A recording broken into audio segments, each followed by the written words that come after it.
Hey everybody, it's Mike Frieder here with On-Call Compliance Solutions, and I'm back with another compliance tip of the week. Today we're talking about a word that is often very misunderstood when it comes to NIST SP 800-171, and it's the System Security Plan.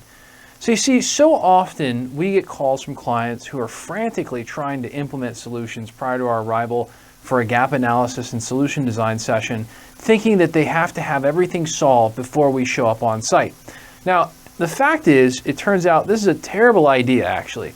You see, the DFARS 7012 and NIST SP 800-171, you are required to have system security plan as well as a plan of action with milestones. I think everyone kind of knows that by now. But despite the government working very hard to name things appropriately with all of the technical mumbo jumbo and hundreds of pages of documentation to read through, it's still just so easy to miss this point. The point is that the government wants you to have a plan, right? Emphasis on the plan, on how your system will comply. The government understands it will take you time, in some cases maybe even years, to get it all implemented, but they most importantly want to know that you understand this stuff and have a solid game plan that is doable to get implemented. But that's where it stops, right? So again, there's no extra document required like a system security status. It's just the system security plan that's required. So it's called a system security plan, not a system security status of what it is right now. And so many people really miss the point and begin spending money and implementing solutions and moving over to Office 365 GCC High before the entire plan is really put together or created.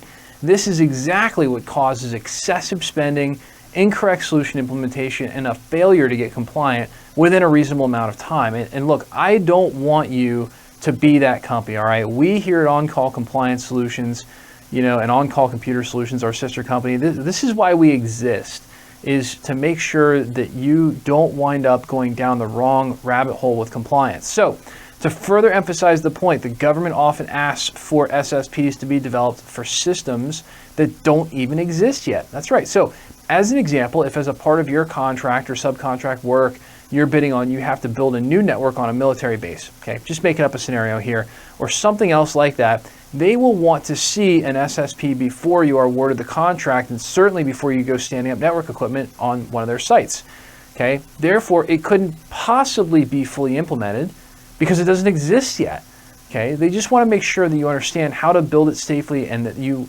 intend to operate it in a safe and secure and compliant manner. So, just to sort of summarize here, remember, get professional help as the first step and approach solvency from a holistic perspective, okay?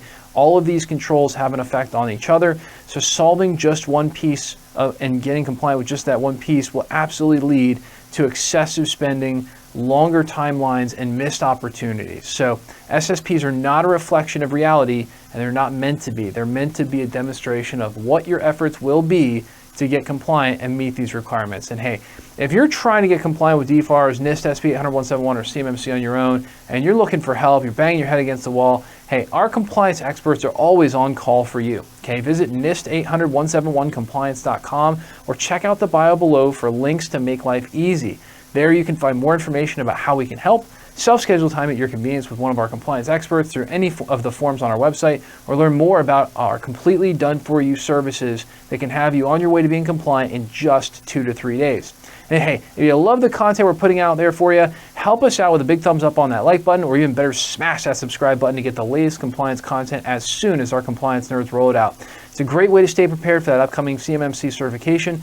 Everybody's going to have to eventually get through it anyway. And until the next compliance tip, my friends, stay safe and secure out there. Hit us in the comments below. Let us know what you'd like to know more about when it comes to information security and compliance. And I'll see you on the next one.